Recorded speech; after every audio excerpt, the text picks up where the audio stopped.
출애굽기는 구원받은 백성들의 삶의 모습을 보여줍니다.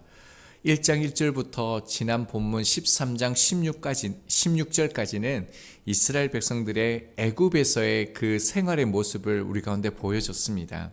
오늘 본문부터 18장 27절까지는 광야에서의 그 생활의 모습을 보여줍니다. 그리고 19장 1절부터 40장 38절까지 시내산에서의 모습, 예배자의 삶이 어떠한 것인가를 보여주게 되어집니다. 본문은 이스라엘 백성들이 이제 하나님의 백성으로서 믿음의 삶의 첫 걸음을 띄는 모습을 우리 가운데 보여주면서 어떤 삶이 우리 가운데 주어지는지를 보여줍니다. 자, 17절은요.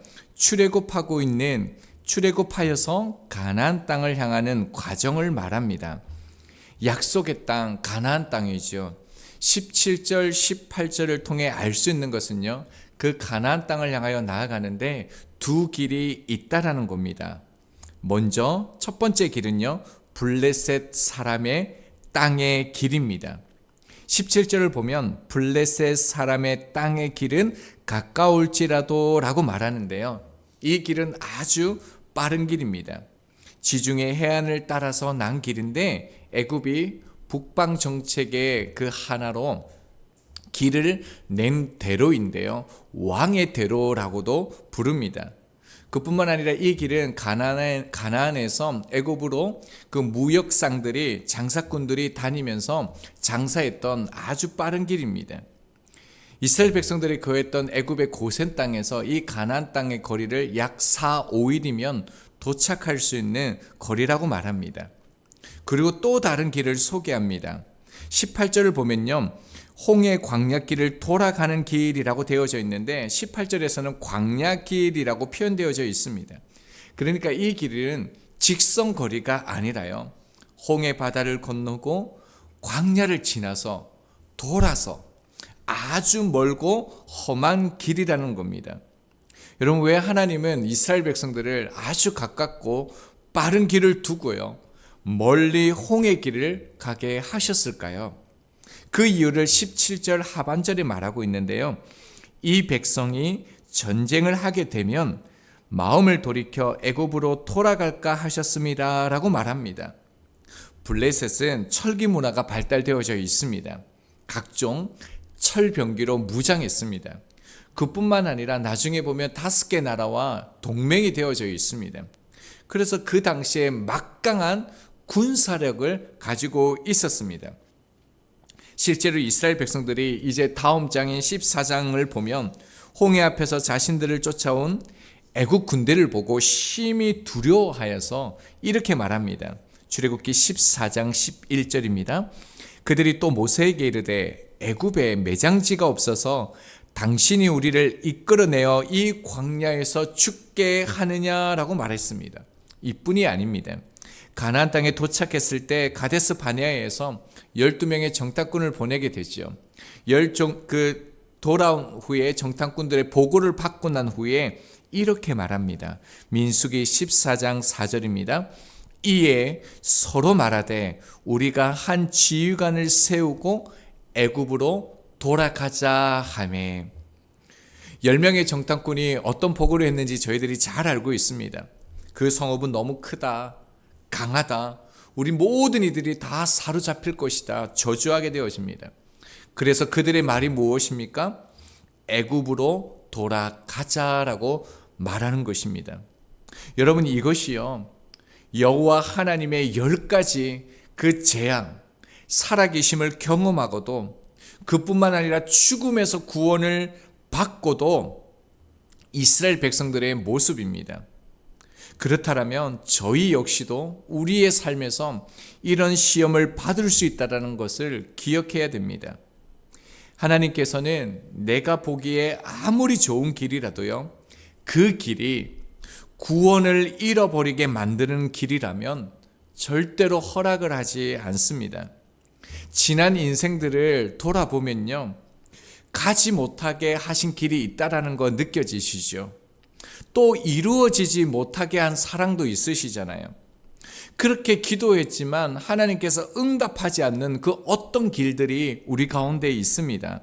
그 이유는요, 그 길이 구원받은 백성의 삶을 틀어놓을 수 있는 길이기 때문이라는 것을 본문을 통해서 알 수가 있습니다.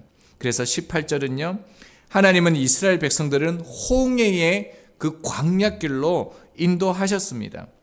돌려라는 이 단어는요, 방향을 바꾸다라는 겁니다. 하나님께서 그들을 인도하고 계시다라는 의미이죠. 그런데 흥미로운 단어가 우리가 볼 수 있습니다. 이스라엘 백성들이 나오는데요, 대열을 지어 나왔다라고 얘기합니다. 이것은요, 일반적으로 걸어가는 그 모양이 아니라 전투 대형을 말하는 것입니다. 하나님은 실제로 이스라엘 백성들을 군대라고 말씀하셨습니다. 출애굽기 7장 4절입니다. 내 군대, 내 백성, 이스라엘 자손을 그 땅에서 인도하여 낼지다 라고 말씀하셨습니다. 그뿐만 아니라 12장 17절에도요, 너희 군대라고 이스라엘 백성들을 지칭하셨습니다. 자, 그런데 이스라엘 백성들이 군대가 맞습니까? 조직도 군사력도 아무것도 없습니다. 여러분, 혹시 여기까지 말씀을 보면서 좀 이상한 점 발견하셨습니까? 블레셋 사람들의 땅의 길은 쉽고 편하지만요, 분명히 하나님께서 전쟁 때문에 그 길로 가지 못하게 하셨는데, 하나님은 그 이스라엘 백성들을 지금 전투 그 대형으로 출정식을 하면서 걷게 하고 계시다라는 겁니다. 전투를 하라는 겁니까? 전쟁을 하지 말라는 것입니까? 어떤 의미가 있는 걸까요? 이것은요, 하나님이 인도하시는 백성들의 모습을 상징적으로 우리 가운데 보여주시는 것입니다. 한번 볼까요? 19절을 보면요, 출애굽 당시에 요셉의 유고를 가지고 나왔음을 지금 기록하면서 우리 가운데 말하고 있습니다. 여러분, 한번 상상해 보십시오. 이스라엘 백성들이 출애굽하고 있는데 거기에 유고를 가지고 가는 장면이 있습니다. 얼마나 의미심장하겠습니다. 그런데 갑자기 왜 유고를 가지고 나왔을까요? 하나님께서 아브라함에게 창세기 15장 13절을 보면 너희 자손이 400년을 괴로움을 받을 것이다. 하지만 내 자손이 반드시 많은 재물을 가지고 언약의 땅으로 갈 것이다 라고 말씀을 주셨습니다. 요셉이요, 이 말씀을 믿었습니다.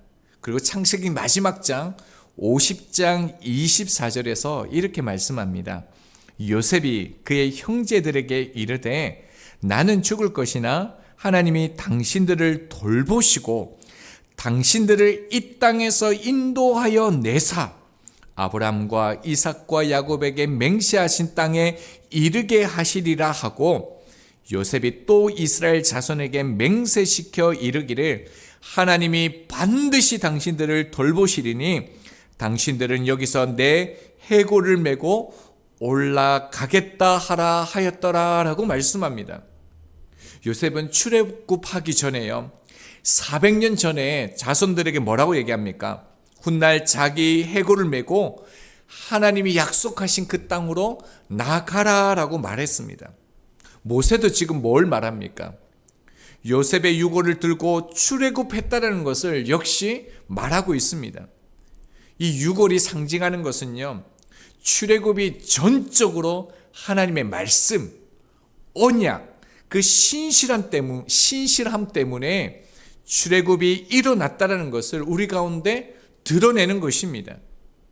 창세기 50장 24절 25절 금방 보았던 이 요셉의 유언 안에요, 하나님이 돌보신다라는 이 단어가 반복적으로 강조되면서 말하고 있습니다.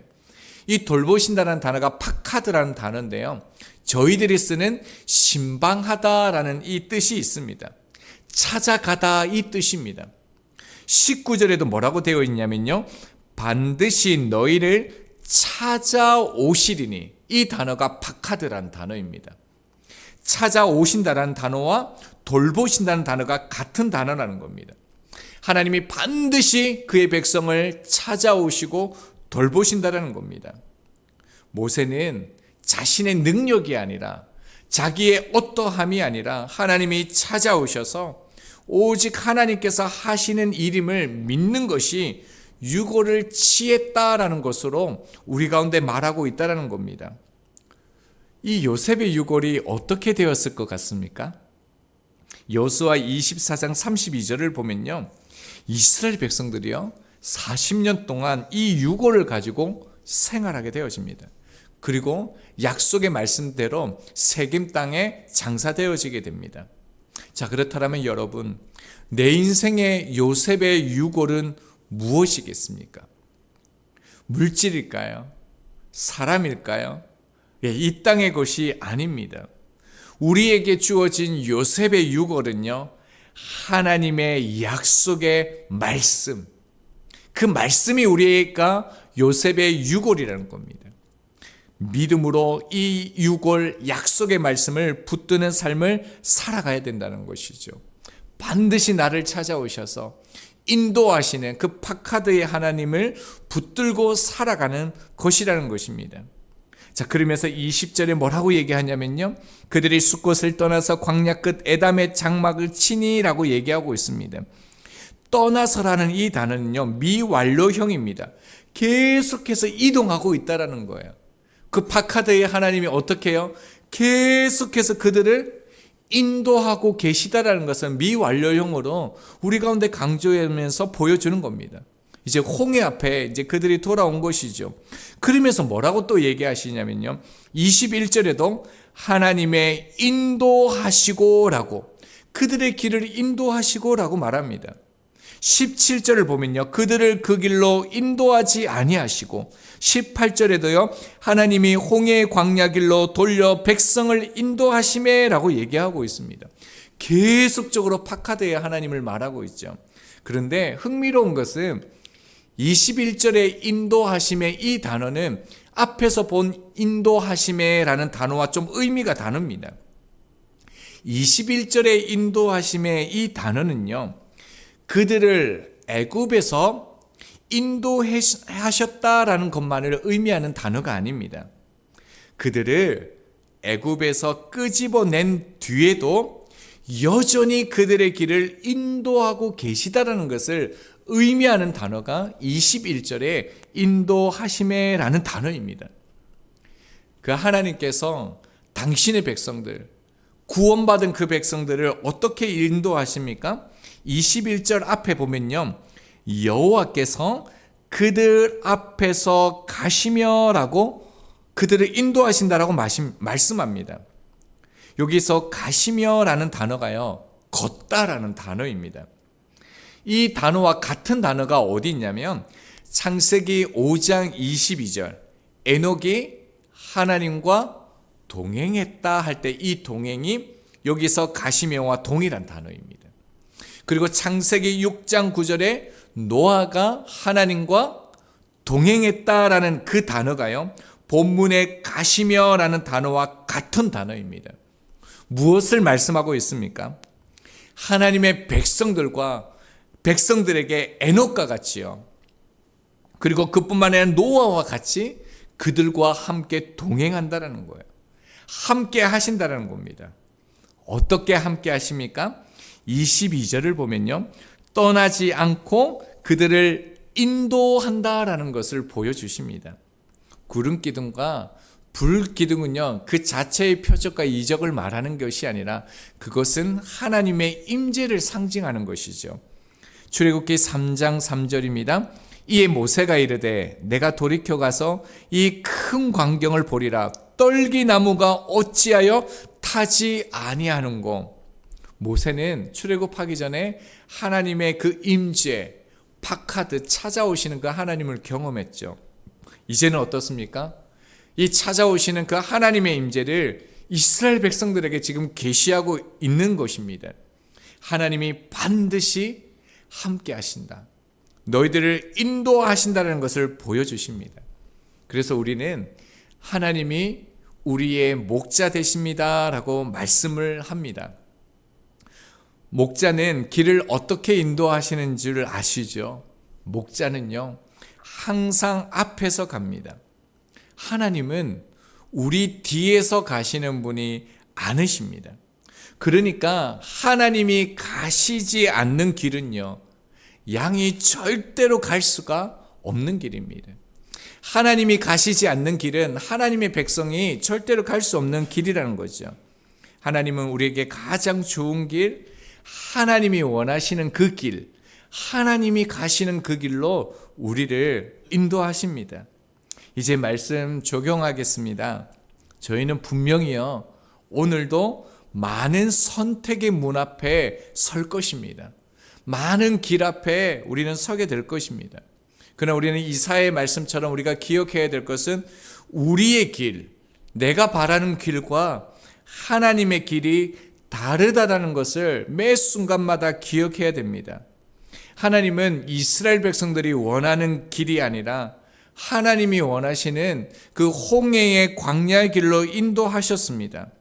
그뿐만 아니라 유대인들이 그토록 기다렸던, 갈망했던 그 메시아를 그들이 원하는 모습으로 이 땅에 보내신 것이 아니라요, 십자가를 지신 예수 그리스도의 그 모습, 하나님이 원하시는 모습으로 보내주셨습니다.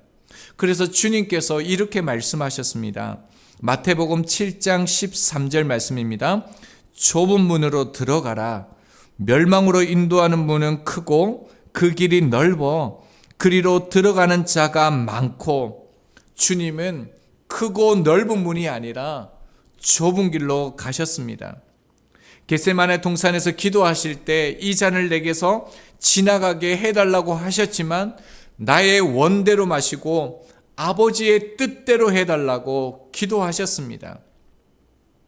내 길이 아니라요, 하나님의 뜻이 있는 길이 가장 좋은 길입니다.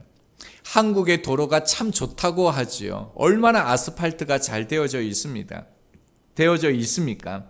그러나 아스팔트 같은 좋은 도로가 좋은 길이 아니라요, 목적지로 도착하는 길이 좋은 길입니다. 신앙은 안전한 길에서 편안함을 구하는 것이 아니라 하나님의 뜻을 향해 좁은 문으로 들어가는 것입니다. 세상에서 제일 불쌍한 사람이 자기가 어디에서 와서 어디로 가는지 모르는 사람들인 것 같습니다. 우리의 삶이요, 우리의 방향이 주님의 그 뜻과 일치한다면 그 삶이 어떤 삶이라 할지라도 염려하거나 고민하지 마시기 바랍니다. 여전히 연약한 출애굽 공동체 이스라엘 백성들을 구름 기둥과 불 기둥으로 인도하셨던 것처럼 여호와 하나님께서 우리를 가장 좋은 길, 선한 길로 인도하십니다. 오늘 저희는 여러 길을 만날 것입니다. 이 길이 하나님이 원하시는 길인가 아닌가, 그 기준을 두고요, 하나님의 뜻에 도착하는 좋은 길을 선택하는 저희들이 되기를 소망합니다.